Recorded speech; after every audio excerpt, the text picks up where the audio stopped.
wasiirka wasaaradda caafimaadka Soomaaliya Dr. Fawziya Abikar Nuur ayaa waxa ay ka warbixisay xaaladihii ugu dambeeyay ee xanuunka coronavirus gudaha Soomaaliya. Waxaa soo kordhay 24 saac ugu dambeeyay 47 case oo ah xaaladood oo ah COVID-19 positive.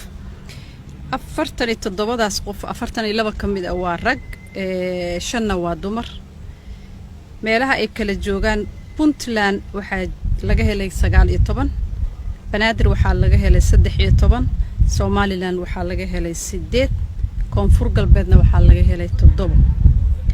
da'da dadka laga helay ay u dhaxayso hadaan dul maro 20 sano wixii ka yar waa eber qolkiiba 20 ilaa 39 waa 43, 40 ilaa 59 waa 43, 60 sano inta ka weyna waa boqolkiiba waa 14 sano.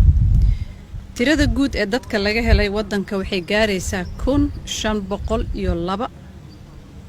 waxa u geeriyootay 2 qof, Ilaahay u naxariisto, qof Banaadir jooga iyo qof Somaliland jooga. tirada guud ee dhimashada waxay isugu tagaysaa